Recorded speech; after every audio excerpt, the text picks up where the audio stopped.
So welcome everyone to the Happy Lives Institute webinar, Giving for Greater Happiness, Insights from our Happiness Report. And the big claim we're going to be making today is that you could be one of the most impactful people in the world at little cost to yourself. Now, this is a claim we have not trailed in advance, so you can process it in real time and see, and then see if you think we can defend it and make sense of it later on. And to do this, we are going to be drawing heavily on our latest research in the World Happiness Report, which is the first global comparison of charity cost effectiveness, where we assess charities by how much happiness they create per dollar. Some of you will know about the World Happiness Report, and will know about the. Oh, sorry, I'm just moving my.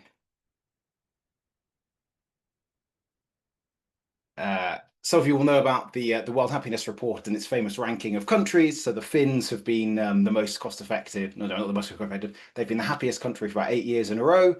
And but the World Happiness Report also branches out and does a number of other topics. And so this year we were delighted to be selected to contribute a chapter on how we can cause greater happiness for others through charity. And we're really excited about this because the World Happiness Report is possibly the most read academic publication in the world. About 1 million people download it each year, and it gets quite a lot of press and coverage. So that's great for getting ideas out, which we'll be mentioning later. So here is the plan for today. I'm going to talk to you about the problem we're focusing on, and then the work of the Happy Lives Institute. I'm going to say why we should take happiness seriously when giving, how to quantify charity impact on well-being. I'll do an overview of the first global comparison of charities, which we did as part of the World Happiness Report, and then I will try and explain, substantiate the claim how you, as a regular individual, could be one of the most impactful people in the world for very little cost to yourself. So I'm then going to hand over to my colleague Samuel Dupre, HLI's research manager, who will dive a bit deeper into the particular charities we look at, what they do, how we assess them, talk about some of the public reaction to our research, what's next for HLI, and then what you can do depending upon whether you are a private donor, you work in an institution, or you're a researcher, or you're anyone, or you're from a charity yourself. So we're going to have a public Q&A after that. Please put your questions in the chat. We've turned off the microphones for this, so we think that's going to allow us to ask and answer questions quicker. So please put them in throughout the session rather than leave us awkwardly hanging at the end when we're then waiting for you to put in your questions. And then so hopefully it'll take that. We'll have about the last 20 or 15 to 20 minutes will be the public questions. And then we have a bonus closed door session. So we've invited a few people who we think might want to dive a bit deeper and have a kind of a conversation about some bits. So that's going to happen after we get to the hour. That's kind of an office hours type event. And please bring your questions, and we'll sort of stick around as long as people want to ping things at us. Right. So this is the problem which keeps me up at night, and hopefully it does for some of you as well, which is, how do I do the most good with my life? Or at least, how do I do a huge amount of good? And particularly, what do I do with my charitable donations? Where do I put my spare money? And the problem is that there are many worthwhile causes in the world. There are all sorts of things we could do, but we have limited resources.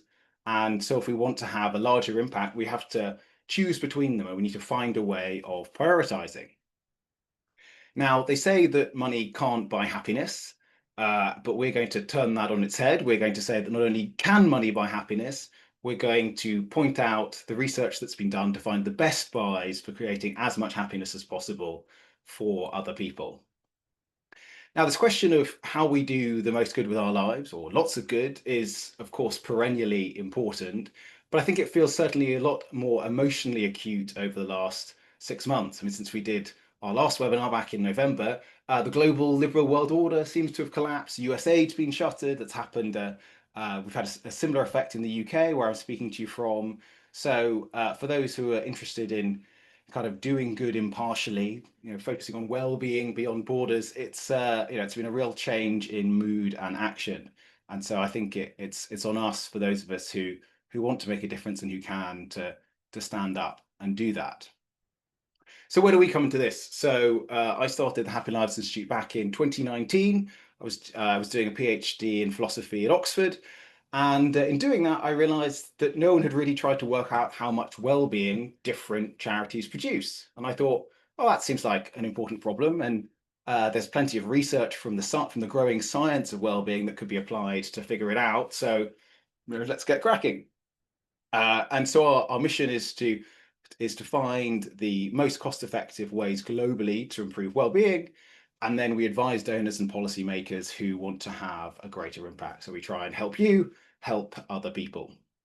And we're an interdisciplinary research team with backgrounds in philosophy, economics, and psychology. We're quite a small team. We're also supported by staff who have expertise in operations and marketing. So we like to think we kind of punch above our weight and make quite a big impact, given how small we are. And it doesn't, they say it takes a whole village to raise a child. It actually takes a whole community of people to try and do research well, which we hope we're doing. And if you thought we all looked a bit too fresh-faced and so on, then we're really pleased that we're also supported, guided in our work by a board of trustees and some academic advisors. I won't mention all of them, but there are a couple of faces you might recognise, including Professor Richard Layard and Professor Peter Singer. And we're really so grateful for the support they've given us over time to try and make this possible. And of course, I must thank our donors, some of whom are here today, without whom, of course, none of this would have happened either. So thank you so much for what you've helped us to achieve for the world so far. Now, let's go back to basics and ask a question that doesn't get asked very much. What is it that ultimately matters? If we're trying to do good in the world, whether we're a philanthropist or a policymaker or anyone else, what is it that ultimately matters? And the standard approach to this is to focus on objectively measurable stuff like wealth, health, education. I apologize if you've heard me say this a million times, but hopefully another one won't hurt you. But I don't think we would say that these things matter intrinsically. They're not what matter in themselves at the end of the day. I think these things matter for most of us because we think they're going to help ultimately improve people's happiness or their well-being. Happiness, I'm understanding here, is how we feel with and during our lives. So happiness is what we think intrinsically matters. So let's focus on that and see what really improves people's happiness. And of course, at this point, I also have to talk about how we measure well-being. This is something that gets asked all of the time. So I'll explain this bit as well. So these are some of the standard questions which get asked. This is from the UK's Office of National Statistics, which has now been measuring what it calls personal well-being since 2011. The kind of workhorse question which is used is life satisfaction. So overall, how satisfied are you with your work nowadays? Where 0 is not at all and 10 is completely. And there are similar questions eliciting different domains of well-being, such as worthwhileness, happiness, anxiety. And these are sort of the standard questions which get used. Here's an overview of happiness or life satisfaction around the world. This is from the World Happiness Report. And you can see that the countries that are wealthy, stable, democratic, have functioning and sort of welfare states and are safe, have high trust. These are the countries which come out top in the rankings. And then the converse, countries like Afghanistan, Iraq, Sub-Saharan Africa, the places which you might expect not to be so satisfied with life are in fact less satisfied with life. So this is kind of an indication that this is really capturing something important. If it was the other way around and say people in Afghanistan said they were 9 out of 10 and those in Finland said they were 2 out of 10, we'd be really quite worried about self-reporting measures, but actually they seem to be capturing something really important. And it's part of this that they do allow us to measure what matters, and they do allow us to get a different perspective than focusing on objective stuff, which means they've really taken off. So 2/3 of countries in the OECD, which is a club of mostly wealthy nations, have started collecting national well-being data in the last 2 decades. You might notice that America is conspicuously absent from this list, but basically across of the wealthy world, well-being has caught on, at least being measured to kind of see what's happening. And the real appeal of this is that you can get direct reports from people on how their lives are going, rather than having to guess on their behalf. It allows you to compare across different sorts of things. So if someone gets wealthier, but their health gets worse, are they better off? Well, you don't really know, but you can see how happy or satisfied people are with their lives, and then you can use data and statistics and research to tease apart and see what's really making the difference. And of course, it's different from imagining what someone's life is to experiencing it. And this is what allows us to get to the real stuff. So part of the reason that the national statistics agencies have been picking up is because the research field has really been growing over a similar time period. So between about 2020 and 2025, the sort of mentions and the focus on happiness and economics went from about 0.1 to 1% of papers. That's a tenfold increase. So that tells me that in 60 years, 100% of papers in economics will be about happiness. Now, of course, that's not going to happen, but you can see that this is a really steep race, a steep rate of increase. There's really a lot that's been happening very recently. So, okay, there's some stuff about measuring well-being, but how are you going to quantify it and compare it? So the star player here is the WELLBY, the well-being life year. So imagine someone asks you, overall, how satisfied are you with your life nowadays on a scale of 0 to 10? So if your life satisfaction went up by 1 point for 1 year, that is one WELLBY. So if you went from a 6 to a 7 for 1 year, that is one WELLBY. It's really as sort of simple as that. And so to look at the total number of WELLBYs, you're just looking at the well-being increase, how big it was, the number of years and the number of people. And so it's really just kind of doing the maths in a very straightforward way. Now, you're probably wondering, well, okay, what does a 1 point increase in life satisfaction feel like? I mean, what does that even mean? Okay, so data from high-income countries suggests that being depressed is associated with a 1.3 decrease in life satisfaction. Being unemployed is about 0.5%, sorry, not percent, 0.5 point decrease on the 0 to 10 scale.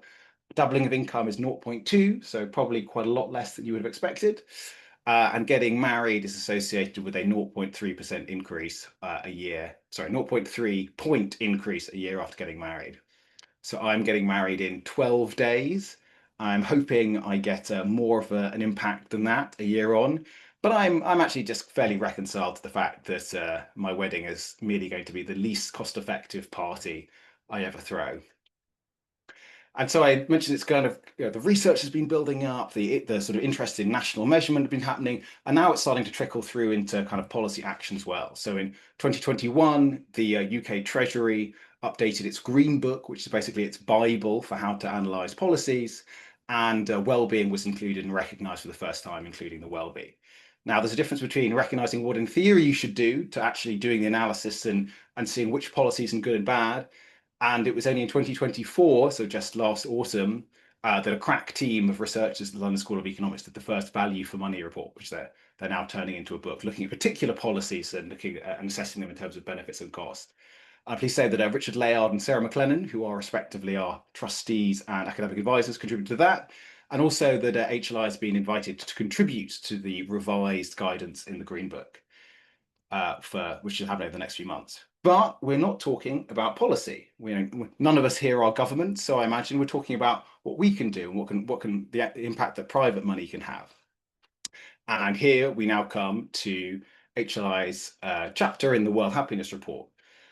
Okay, so what did we do here? We looked at all the published research which we could find so far, which had evaluated particular charities.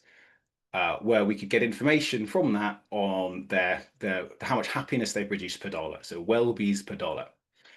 Slightly more than half of these came from us, but actually there are a number of 3 other teams whose research we weren't particularly aware of before we did this, so it's great that we did it. So it's the State of Life, Pro Bono Economics, and then a team around Christian Krekel and some colleagues at the London School of Economics. And what this means is because we've mostly focused on low-income countries, and these other groups have mostly focused on high-income countries, we can now do a global comparison across the whole world, and then start to see, well, what are the differences between different sorts of charities and where they work and what they do. So all of this work is from the last 6 years. 6 years ago, there was no cost effectiveness analysis of charities. 6 years later, we have global comparisons and a kind of burgeoning research field. So in academic terms, this is incredibly fast.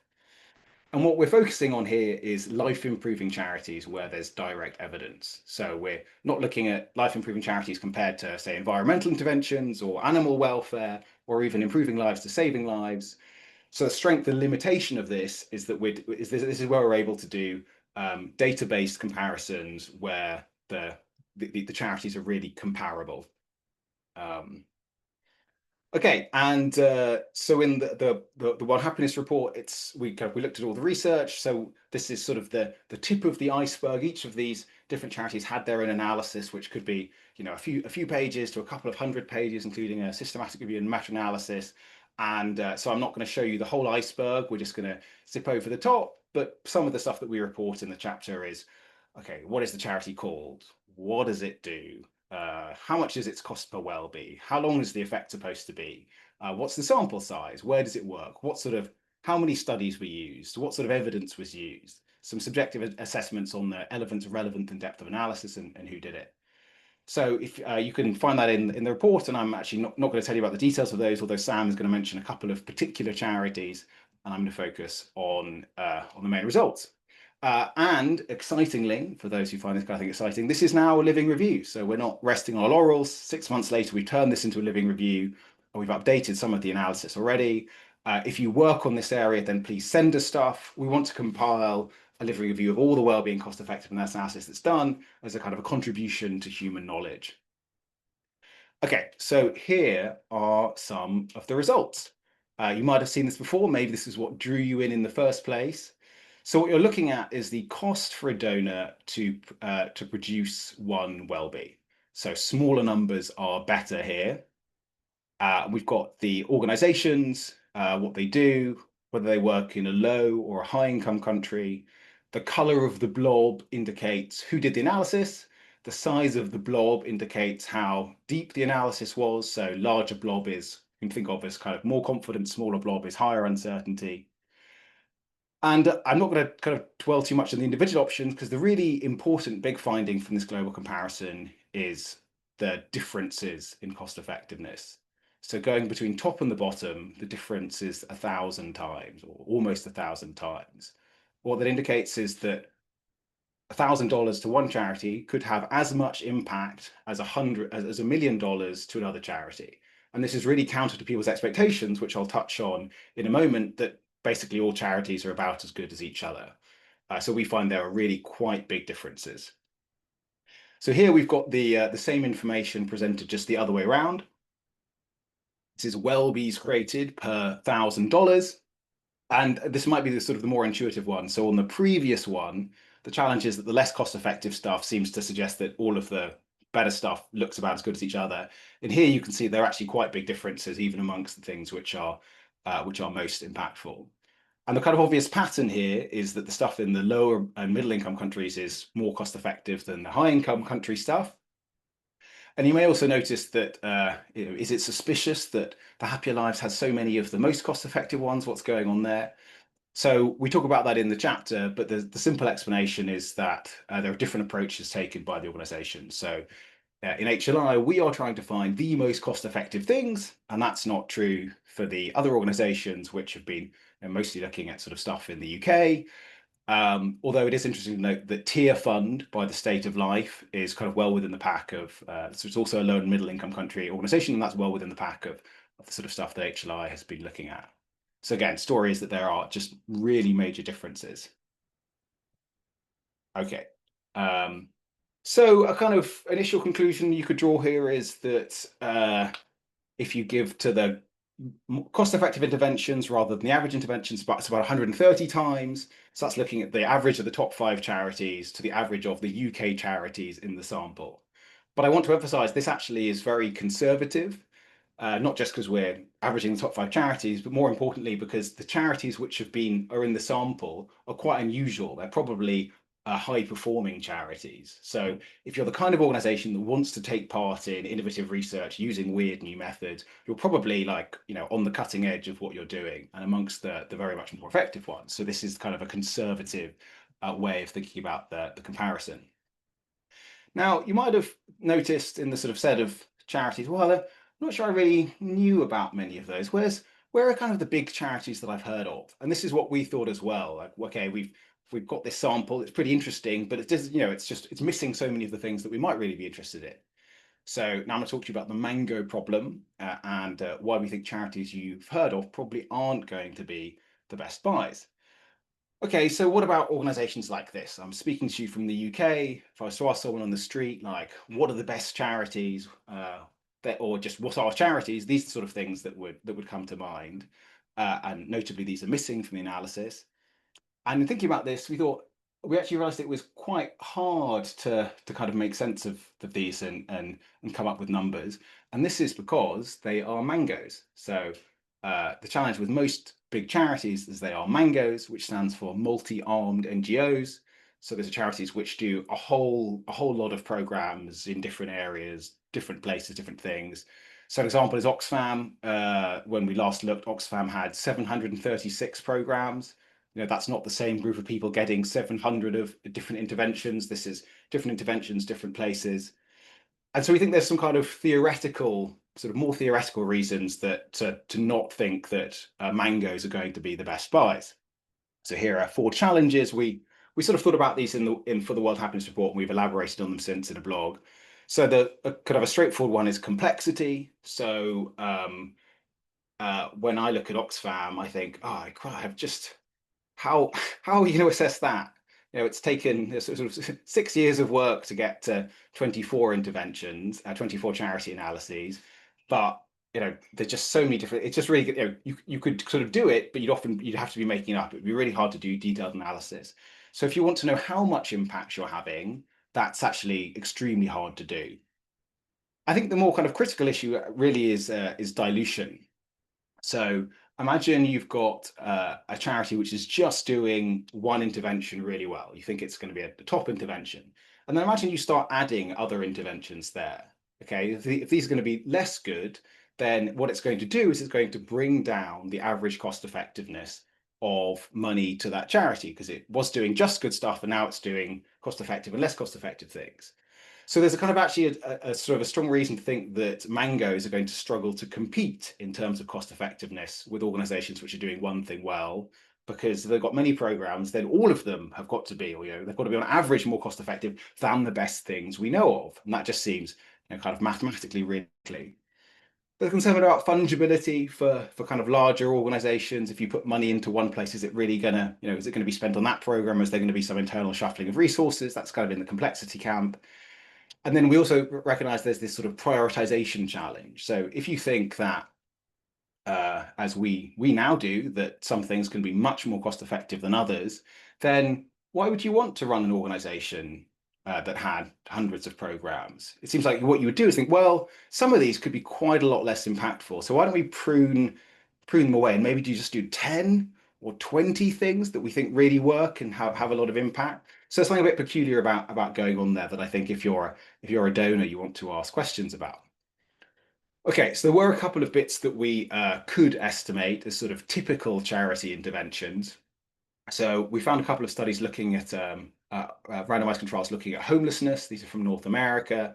These aren't just kind of giving $10 to someone on the street. So one intervention was cash transfers, which was about $5,000. Another was a program to give people housing. And these did have chunky per person effects, but they were actually just very expensive to run. And similarly for guide dogs for the blind. So there we just looked at the running costs of the organization, the number of guide dogs pairing, and then the impact on the individual. So it turns out that getting a guide dog has a really big per person impact, but it costs about $200,000 on average for the cost of a dog. So that seems, I've loved dogs as much or more than the next guy, but it's cute, but very expensive. So when we went from the top and the bottom of the range within the sample, that was about 1,000 times. And then we extend the sample to look at some other sort of more typical classical acts of charity. And then we get to about 3,000 times. And the sort of perhaps obvious conclusion here is that you should give with your head and your heart. If all charities were about as good as each other, then, pick your favorite. But it turns out there's an enormous difference between best and worst. And we're able to show this, I think, really properly for the first time because we're able to compare different charities in terms of their impact on well-being and use data to do it. So is what we're saying here, is it new? Is it surprising? So lots of you will probably have heard about the claim from the effective altruism movement made by organizations, at least in the past, like Giving What We Can, that if you donate effectively, your money can go 100 times further. And so actually that was what inspired some of this research. We thought, okay, we think this is probably true. Let's see if we can replicate it using well-being data. And then we were thinking, okay, where actually does this claim come from? And sort of digging around, it seems like the kind of original motivation for this claim and sort of subsequent motivations come from the evidence is actually quite indirect. So from looking at, say, the distribution of cost effectiveness of interventions in global health. But I say this is indirect because it's not actually of charities. And we couldn't actually find any efforts to work out how much good the average charity does. And as I say, before the use of well-being data, it's actually not really obvious how you would do this.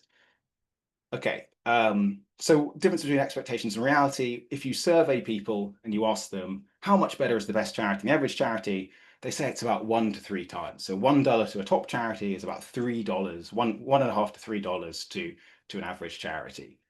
If you ask sort of experts, they say it's about 100 times. And then the data we have from top 5 versus UK charities is about 130. But as I say, this is at the very kind of conservative end. If we're taking the more sort of generous or maybe ungenerous approach to the differences between charities, it gets to about 3,000 times. So a sort of HLI data-informed guess is about 1,000. And actually, this didn't. So in talking about the World Happiness Report, we'd said it was 150, and thinking about it over the last 6 months, I realized that probably that's a bit too conservative, and 1,000 actually seems more justifiable given the evidence that we have. So this is my last bit. Here's how you could be one of the most impactful people in the world at very little cost. Does this claim stack up? Okay, if you have the US median income, which is $40,000, you're in the top 2% globally. So if you earn this, you might not feel like you're in the top 2% globally, but that's because of the way we compare ourselves to others. If you think that in fact 8 billion people are alive today and about 100 billion people have ever lived, if you're in the top 2% today, you're in the top 0.2% of people who have ever lived. You're amongst the richest people who have ever existed. And then if you were this sort of person and you gave 1% of your income, that's $400 a year. But from what we've seen, it seems like the difference between the best charity and then a sort of an average randomly selected charity is about 1,000 times. So this means that if you gave $400, but gave it strategically to the best organizations, that would have the same impact as giving $400,000 a year to average charities. So one way to think about that is this. Imagine you met someone down the pub and then you learned that they were giving $400,000 a year to charity. You'd probably be quite impressed. You might think, wow, this person is very wealthy and very generous. Or you might think they are a billionaire who is pretty stingy. But either way, you would recognize that this person was probably one of the most impactful people in the world through their philanthropy. But it turns out that almost anyone can have this impact by giving a little, but giving it really effectively. And I don't think we knew this before we did this analysis. In fact, I don't think I knew this until last week. And it's because of the power of being able to do this global comparison, compare these charities in the same way that this result kind of becomes credible. Okay, now at this point, I will hand over to Sam, who will take you through the second part of what we're doing. Super. I'm going to share my screen. Okay. Yeah, we can see that, Sam. All good. Super. So I'm going to tell you a little bit more about how we do these analyses that go into our global comparison. I'm also going to tell you about how we communicated about our World Happiness chapter and how it was received. I'm going to tell you what we're going to do in the future and how you can be part of that future. So every time we do an evaluation, we go and gather lots of evidence about the intervention, about the charity, in order to estimate the effect on the individual. And not just the individual at one point in time, but we want to estimate the effect over time. We want the overall benefits of the intervention over time for the individual. And we don't just want the effect for the individual, we also want the effect on other people around them. And we want this spillovers. So if you directly improve someone's well-being, it might also improve the well-being indirectly of other people around them. And this can represent a big part of the impact, and there's very little research about it. So I'm keen to always see more data about spillovers. Once we've done all of that, we don't just take the value at face value. We consider things like the internal validity and quality of the data. We can just consider things like the external validity. So how relevant is the information we have to the charity and the context that we're evaluating? There's no like clear best way that's decided of how to do that. And anyone who does a cost effectiveness analysis has to wrestle with these problems. Some might just ignore them or apply assumptions, and some might apply adjustments. Some of these adjustments are a bit finger in the air, kind of subjective guesses of like, well, there's a problem with this data. We're going to do a 20% adjustment to reduce the effect. I'm really happy to say that at the Happier Lives Institute, almost all of our adjustments are based on some quantitative and empirical basis so that we can have an informed adjustment. It doesn't mean it's perfect and that we have all the answers, but we do apply adjustments to deal with problems in the data, and we try and do it the best way possible. We take all of that and then calculate the cost effectiveness, which then gives us a recommendation for you based on the cost effectiveness, the quality of the evidence, and the depth of our analysis. That's why we have different recommendation levels. So here you have the charities that we've evaluated, and that's how many WELLBYs you would create if you donated $1,000 to these charities. In yellow, you have our top charities. These are Friendship Bench and Strong Minds. These are safe bets, cost-effective ways of improving global well-being, and we're confident in these recommendations. In blue, you have our promising charities. These are slightly riskier bets in that they can have much more cost effectiveness, but there's more uncertainty around the analysis. And then in green, you have honorable mentions. These are our recent category that we've added, which are even riskier bets because maybe there's not yet an evaluation of a charity, or we haven't done a full evaluation before mentioning these. So here are different types of recommendations, and I want to take a little bit of time to walk you through some examples. Of course, I won't go into all the detail. You can read about them on our website. I want to tell you a little bit more about Strong Minds and Friendship Bench. Strong Minds, Friendship Bench, they deliver psychotherapy to people with depression in Uganda, Zambia, or Zimbabwe. People in these countries, when they have depression, they just suffer the same as people in the West, but the big difference is that they usually can't go out and just buy psychotherapy for themselves, and they might not even know about depression. They might think they're cursed or suffering from something that would never go away. So the charities are doing really good work there, and they're doing it in a cost-effective way. For example, they use lay-delivered or task-shifted psychotherapy. So what they do is they get expert psychotherapists to train volunteers and community health workers and teachers to then deliver the psychotherapy in a manualized way. They also, both these charities work with their respective governments to scale mental health programs. So that's these are our top recommendations. These are things we're confident will cost effectively improve global well-being. Michael has had the opportunity to do site visits to both of these, which just adds a little bit more to our confidence about our recommendation. And the work that goes into evaluating these goes through all the steps I've mentioned before, but it goes through a lot of different pieces of data. So there's a lot going on. We have a big meta-analysis of 84 randomized controlled trials of psychotherapy in low middle income countries that we conducted. We also look at randomized controlled trials that are related to the charities in some way. And we also look at the pre-post data that the charities collect themselves, and we bring all of that together to get our evaluation.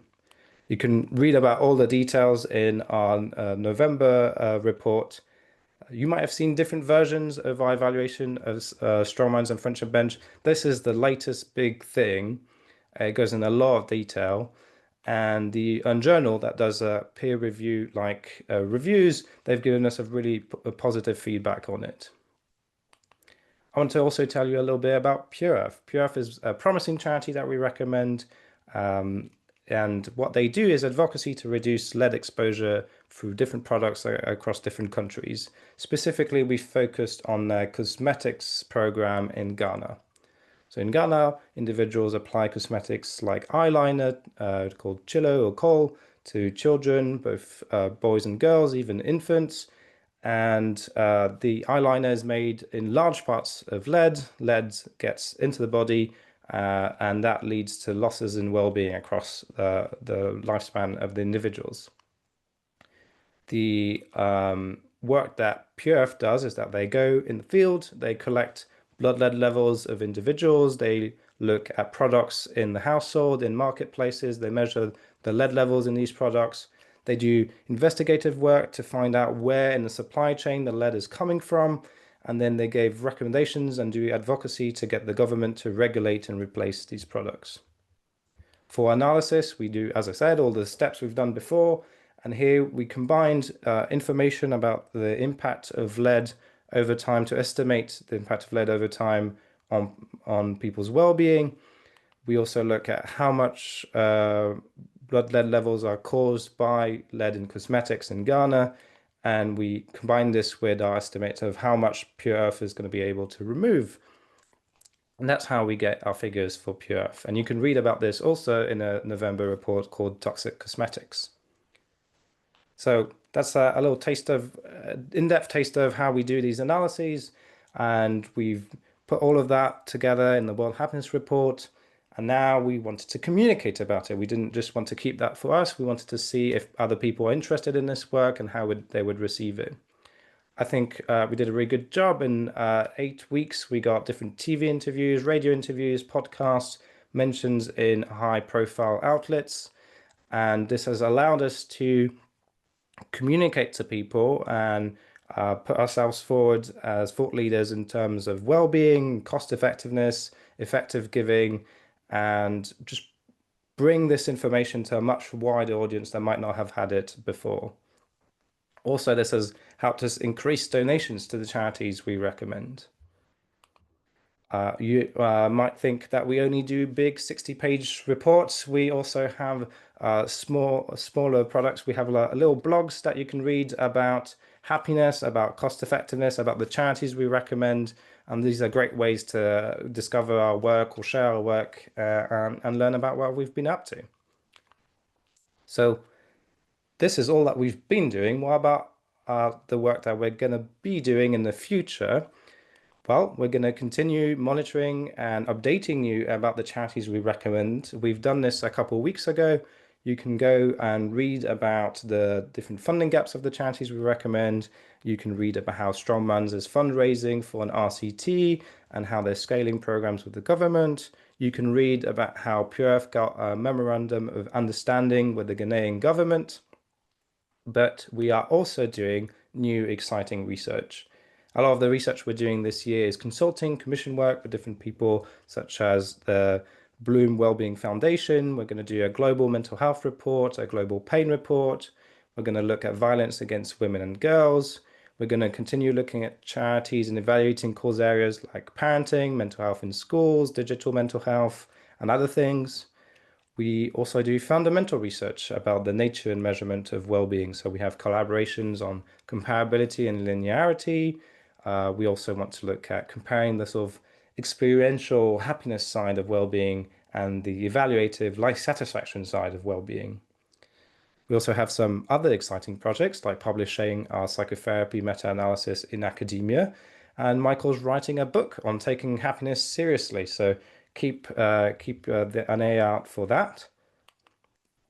And all this future is quite exciting, but what's even more exciting is how you can participate in making it happen. The cool thing everyone can do is donate to our recommended charities. We have top charities, promising charities. You can also donate to us and support us in doing our research. You can do all of this through our website, and if you donate to Pure through our website, we will earmark the money so that it goes directly to the cosmetics program. And if you want to discuss donations and have big donations, you can contact us to talk with us about them. So you can donate, but if, for example, you're a policymaker or an institutional or donor, you can hire us for consultancy. We can help you prioritizing different programs and interventions in terms of well-being. I think our work is particularly relevant to foreign aid, for example, because we've been evaluating interventions in low-income countries. If you're a charity, please measure the well-being of the individuals you're helping and talk to us about doing that. We have recommendations for that, and consider doing our well-being course where we discuss how to measure well-being, what well-being is, how to do well-being cost effectiveness analysis. If you are researchers, collaborate with us, work on projects that are like fundamental work about well-being and its measurement, or practical things like interventions and their impact on people's well-being. Work on things like spillovers. I'd love to see more research and data on spillovers. You can also participate in our living review. If you do cost effectiveness analyses of charities in terms of WELLBYs, get in touch with me to see if we can get your evaluation in our living review. And finally, for everyone, one thing you can do is to stay connected, stay informed about our work, and share our work. You can do that via our newsletter and our social media. That helps get the word out there about the work we do, and it encourages us along the way. So we've said a lot of different things today. Briefly to recap, if there's only a few things you want to take away, is that we can use well-being to compare the cost effectiveness of different charities. And this provides really concrete recommendations. You can improve your impact hundreds of times just by wisely choosing which charities to donate to. And this is a new exciting opportunity to keep building this field with collaborations and support. Thank you very much, and we look forward to answering your first questions. Thanks, Sam. So we have around 15 minutes to get some of your questions and field them to our researchers on the call. There are quite a lot of questions in the chat, which is great to see, but I'm not sure we're going to be able to get to all of them. So we'll start with a few, and Michael, Sam, if you see any yourselves in the chat that you'd particularly like to answer, then please feel free.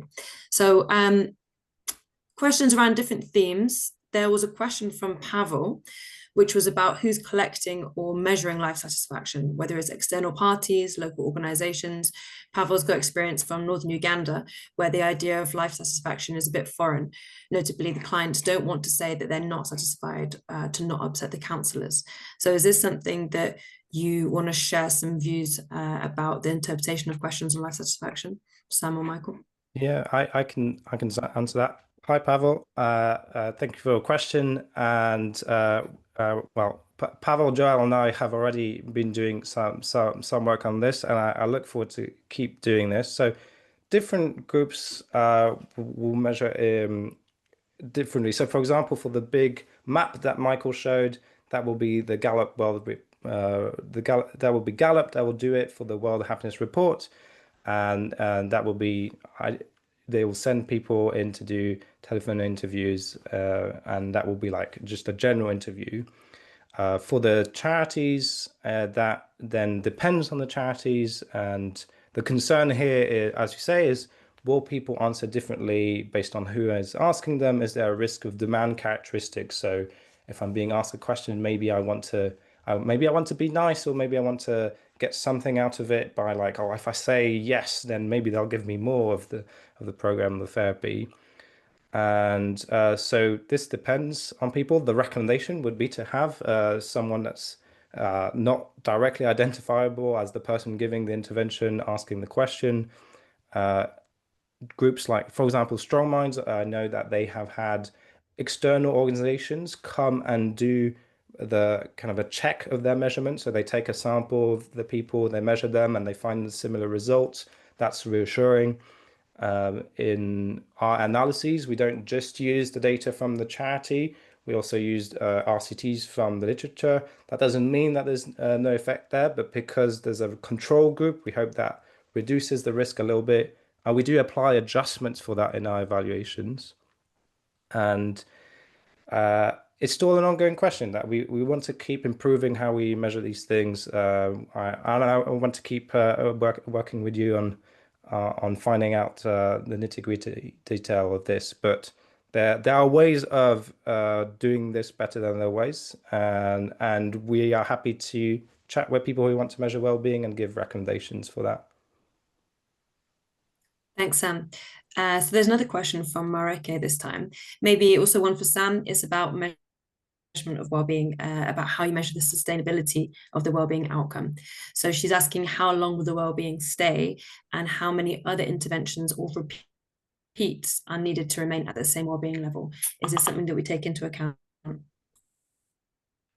Yes. So when we do evaluations, we try and find data that will measure this. So they will measure the individuals just after they receive the intervention, and they will measure the same individuals in the control group multiple months or maybe years afterwards. And then we model the effects. Usually we model this as something that decays over time.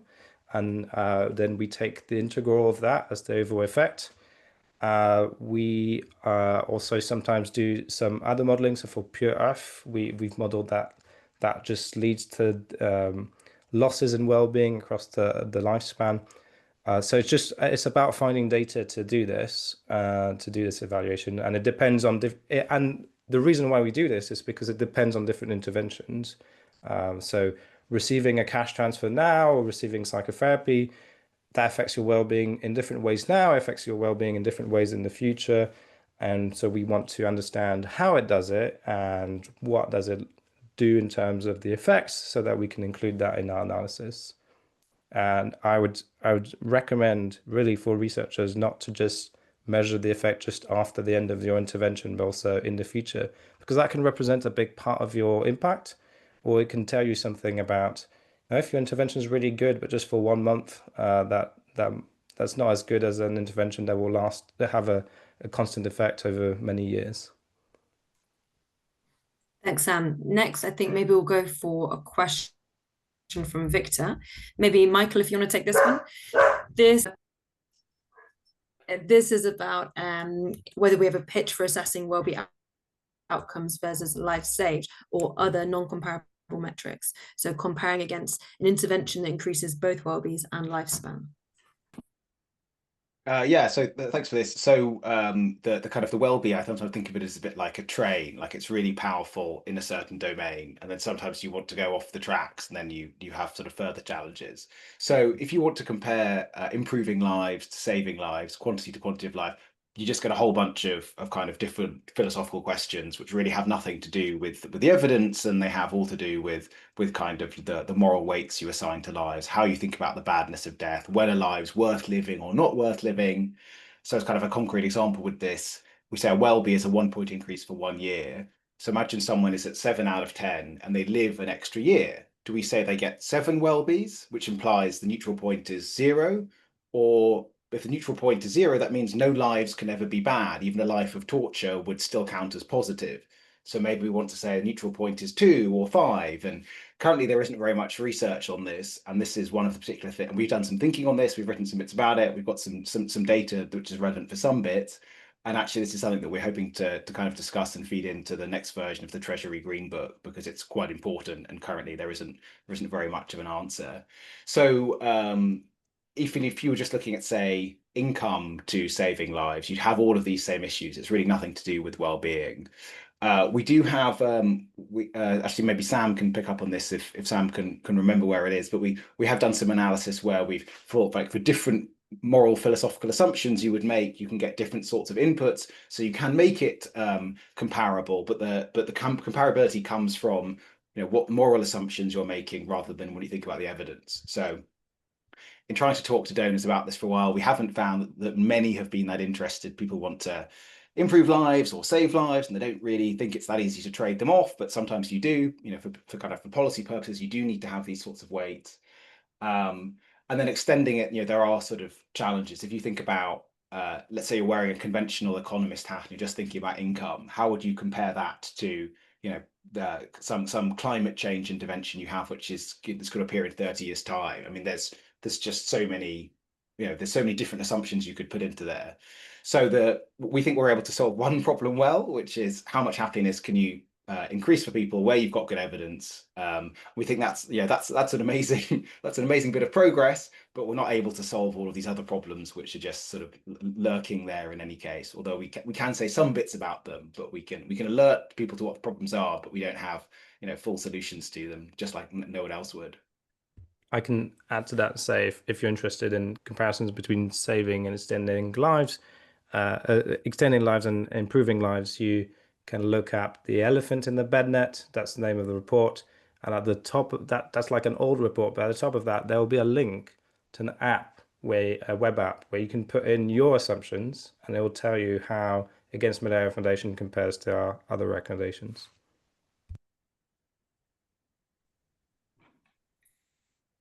Thanks. So plenty of questions in the chat, and I can see there's some great discussion going on, people connecting with one another. Joelle, who's senior researcher in our team, is also answering some questions in the chat. But I'll still field one of those questions to either Michael or Sam, whoever is keenest to answer it, about the mangoes concern, which is around them being stretched or spread too thin. The question is from Christian. If the criticism against mangoes is that they're overstretched, wouldn't everyone donating to the same top charity make that charity worse? Is there a way to integrate this risk into the X100 or X1000 main finding? So I think I wouldn't phrase the concerns that they're stretched too thin. I'd say the kind of there's a sort of the epistemological concern. Sorry, I'm going back into philosophy here. There's the just, can you know how much impact they have? That's the, too many different programs. And then there's the sort of prioritization, impact, pragmatic concern, which is if you have different programs with different amounts of cost effectiveness, and let's say these programs are unrelated. So you've got 50% of your budget doing this, and it produces 10 oranges per dollar, and you've got this, and it produces 5 oranges per dollar. Then on average, you're getting 7 oranges per dollar. So you'd just be better to just put all of your money into the first thing. So I think the challenge is, why would you want to be doing all of these separate things if you've got organizations like Strong Minds or Taimaka or Friendship, which are just kind of doing one thing, so you can see where the money's going and we can quantify it. And I think there is this question as to, people really trust mangoes. There's clearly some economic reason going on here, but this isn't to say that as a donor trying to have the biggest impact, you should think that they're a good bet. I think it's better to, I think sometimes people think the value of is a charity good should be judged on its brand value, and that's kind of, do I trust it? But whereas the value of a charity comes from like what it actually does, what programs it runs, what impact do they have on individuals. So you can kind of cut out the brand side and say, look, how much impact are you getting for the money going in? And then you just want to focus on things which seem to be having the more impact for the money that goes in, if you're really concerned about having a difference.